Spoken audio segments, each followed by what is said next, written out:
राम राम किसान भाइयों, की हाल चाल। उम्मीद है सब बढ़िया हो गए, मस्त हो गए, स्वस्थ हो गए। तो आज मैं आपको लेकर आया हूँ अमरोहा ज़िले में, उत्तर प्रदेश के अमरोहा ज़िले में संदीप भाई के पास में। और जो काफ़ी बढ़िया पहले जॉब कर रहे थे प्राइवेट में, उसके बाद में इन्होंने शुरू किया है गांव में आके अपना वर्मी कंपोस्ट की एक यूनिट। और कैसे इन्होंने शुरू की और क्यों किसान भाइयों को ये वर्मी कंपोस्ट की यूनिट घर पे लगानी चाहिए, तो पूरी जानकारी दिलवाते हैं आपको संदीप भाई से। तो संदीप जी, सबसे पहले तो आपका स्वागत है किसानों के चैनल देहाती किसान पर। बिल्कुल, नमस्कार जी।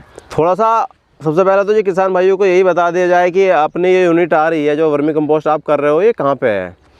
नमस्कार किसान भाइयों, मेरा नाम संदीप सिंह, ग्राम शाहपुर अजेड़ा, पोस्ट मंडी धनौरा, ये आपका डिस्ट्रिक्ट अमरोहा में आता है जी।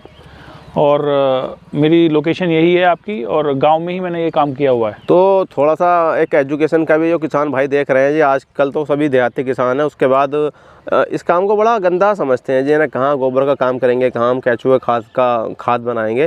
तो उन भाइयों के लिए मैं बताना चाहूँगा कि आपने, इसलिए मैं पूछ रहा हूँ कि थोड़ा सा एक बार एजुकेशन का और जॉब का और बता दो आप जल्दी से, थोड़ा सा, जो ज़्यादा समय ना लेते हुए। देखिए, मैं MBA मैंने किया हुआ है, लगभग 7 से 8 साल के आसपास का मेरा एक्सपीरियंस है जॉब का। और नोएडा में मैंने जॉब करी है। एक अच्छा पैकेज था मेरा वहाँ पे, लगभग 8.4 के आसपास, 8.5 लाख के आसपास का पैकेज था। तो लगभग भाइयों आप समझ सकते हो, लगभग 80-90 हज़ार रुपये सैलरी छोड़ के आज गांव में अपना खुद का भी कारोबार कर रहे हैं। तो आज हम वीडियो के डीपली ना जाके इतना कि कैसे करते हैं, क्योंकि किसान भाई तो सभी जानते हैं कि जो किसान है कि केचुआ खाद कैसे बनाए, कैसे बना सकता है। आज हम बात करने वाले वीडियो में कि क्यों करना चाहिए और किसान को क्या लाभ है इसके। तो जो किसान भाई हैं वो केचुआ खाद बनाने से डरते हैं, बचते हैं। तो अभी गन्ने का सीज़न चल रहा है, बुआई का सीज़न चल रहा है, तो किस तरह से ये खाद जो हमारा वर्मी कंपोस्ट का आप तैयार कर रहे हो किसानों के लिए फ़ायदेमंद है, आज हम इस विषय में बात करने वाले हैं। तो थोड़ा सा किसान भाइयों को ये समझाइए कि भाई अपने यहाँ पे केचुआ खाद क्यों करना चाहिए और क्या उसके लाभ है किसान को। देखिए, ज़मीन जो है, अगर आप देखें तो अब तक ज़मीन को आप लोग, हम सब लोग, सभी किसान भाई दे रहे थे, NPK डाल रहे थे, कूड़ी का खाद डाल रहा था। लेकिन पिछले अगर 4 साल 5 साल पहले अगर टाइम पीरियड उठा लें उसका आप, तो 4-5 साल से आपका उसे कूड़ी का खाद मिलना ज़मीन को कम हो गया है। NPK और डाई और बाकी जो भी बाहर के इंसेक्टिसाइड और फंगिसाइड, जो भी ग्रोथ प्रमोटर हैं, किसान लोग डाल रहे हैं, लेकिन उससे रिज़ल्ट नहीं आ रहा है। उसकी खास वजह यह है कि ऑर्गेनिक कार्बन जो है ज़मीन के अंदर वो कम होता जा रहा है।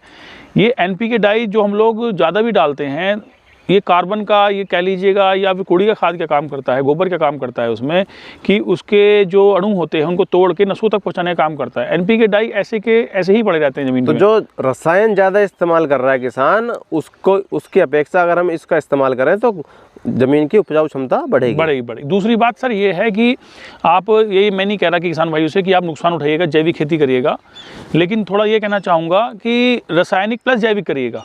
इससे ऐसा है कि धीरे धीरे बदलाव करें, तो धीरे धीरे करें। हाँ, धीरे धीरे बदलाव करें, उसमें दिक्कत नहीं आएगी आपको, और आपकी उपज नहीं घटेगी, नुकसान नहीं होगा।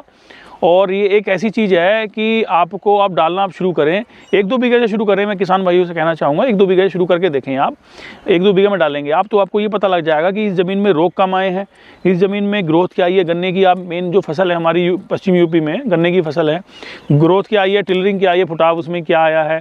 और ट्राइकोडर्मा के साथ अगर आप इस्तेमाल करेंगे, जो कि इस टाइम पे बिल्कुल हाईलाइट है मामला इसका, उसकी वजह यह है कि जो जड़ वाले, जो फंगस वाले रोग आ रहे हैं, ट्राइकोडर्मा सबसे बेस्ट चीज़ है उस काम के लिए। अगर आप उसको तरीके से एक वर्मी कंपोस्ट में डाल के, पुराना जो कूड़ी का खाद होता है या उसमें डाल के तरीके से आप अगर खेत में डालते हैं, और साल भर में कम से कम 2 बार इस्तेमाल करिएगा, उस ज़मीन में देखिएगा कि फ़र्क क्या आ रहा है। आपको ज़रूर फ़र्क दिखाई देगा।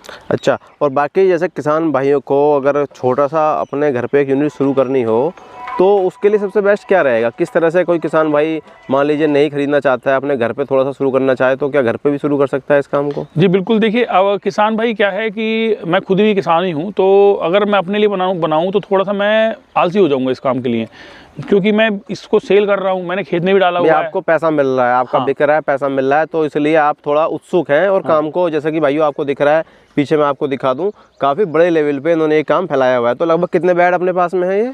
देखो जी, अब इस टाइम पे मेरे पास 50 प्लस बेड होंगे लगभग। अच्छा, बाकी आपने दूसरी तरफ भी, हाँ, भैया और आपको दिखा उधर दूंगा, भी उधर है। भी आगे भी इनका दूसरी तरफ भी काम चल रहा है। तो जैसे किसान के लिए हम बात कर रहे थे, तो छोटे से इस तरह से शुरू कर सकता है घर पे भी। आराम से देखिए, ऐसा इसमें थोड़ा सा हेडेक किसान को लेनी पड़ रही है। आपको पता ही है, बीज के लिए भी किसान को दूर दूर जाना पड़ रहा है। गन्ने के बीज के लिए आज की डेट में 100 200 किलोमीटर किसान जा रहा है, यहाँ तक कि कर्नाटक महाराष्ट्र से भी बीज लेके आ रहे हैं कुछ लोग। बिल्कुल। तो ये अब थोड़ा सा अगर जब हेडेक लेनी शुरू कर ही दी है, तो अगर इस काम पे भी आप बेसिक ये काम कर लेंगे, केचुआ खाद खुद भी अगर आप बनाना चाहें, थोड़ा है हेडेक वाला काम, मैं मानता हूँ कि पानी वानी लगाने का, डेली आपको रूटीन में रहना पड़ेगा। लेकिन ये है कि इसको डालने के जब आप एक बार डाल लोगे ना, तो आपको लगेगा कि हाँ भी मैंने कुछ ऐसी चीज़ मेरे हाथ में है जो मैं अपनी फसल को अच्छी कर सकता हूँ, ज़मीन को बढ़िया कर सकता हूँ। तो गन्ने में अभी जैसे 1 बीघा में कितना खाद लगभग और किस तरह से डालना चाहिए? देखिए जी, गन्ने में आप अगर आपके खेत में कूड़ी का खाद डाला हुआ नहीं है, तो आप इसे 3 कट्टे बीघे के, 4 कट्टे बीघे के डाल सकते हैं। 2 कुंटल बीघे का डालें? हाँ, 2 कुंटल बीघे का डालें। और तो मतलब खेत में इसको जैसे कि हम कूड़ी का खाद बिखेर के डालते हैं, उसी तरह से डालें? गन्ना बोने के बाद उसके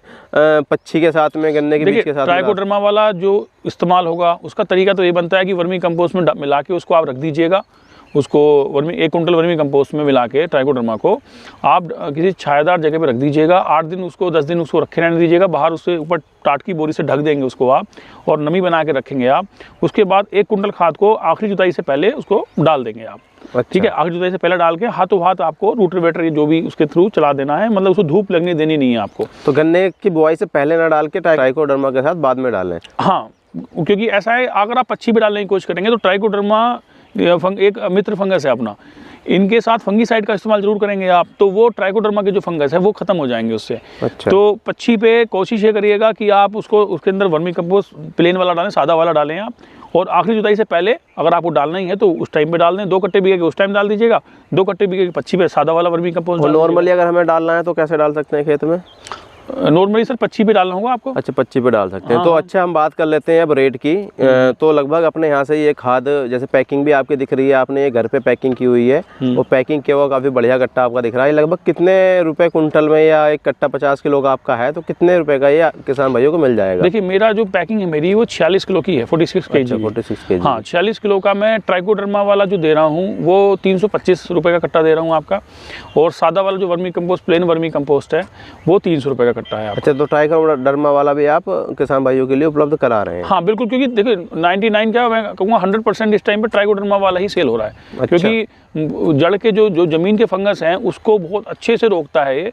और कहीं ना कहीं ये कह लीजिएगा कि जो प्राइवेट कंपनियां हैं अपना जो प्रोडक्ट है इनका प्रमोट करने के लिए इसको बताती नहीं है, या इसको इतना हाईलाइट होने देती नहीं है। बाकी बहुत कमाल की चीज़ है, जब किसान भाई एक बार इस्तेमाल करेंगे, थोड़ा सा आप यूट्यूब वगैरह पर भी सर्च करिएगा कि क्या चीज़ है ये, तो बहुत बढ़िया चीज़ है। चलिए, बहुत बहुत बढ़िया जानकारी आपने किसान भाइयों को दी। और बाकी किसान भाइयों देखो, हम फिर कोशिश करेंगे इनके खेत में जब ये खुद भी बुआई करेंगे तो आपको दिखाया जाए किस तरह से इस्तेमाल कर रहे हैं, और पूरे इस्तेमाल की विधि खेत में बताने की कोशिश करेंगे। तो टाइम सर मैं एक बात कहना चाहूँगा कि इसकी जो प्रयोग मात्रा है वो ऐसे रहेगी आपकी। मान लीजिए किसी के खेत में कूड़ी का खाद डला हुआ है, आपने डाला हुआ है जी, ठीक है, डाला हुआ है आपने, तो उसमें आप 1 कट्टे से लेकर 2 कट्टे बीघे भी गन्ने पे डाल के आप रिजल्ट इसका ले सकते हैं, आपको फर्क दिखाई जरूर देगा। अच्छा। मान लीजिए बजट इतना नहीं है किसी किसान भाई का, थोड़े से भी आप तो, हाँ, पहले कम से प्रयास करें, अपने घर पे कर सकते हैं, कोई दिक्कत नहीं है।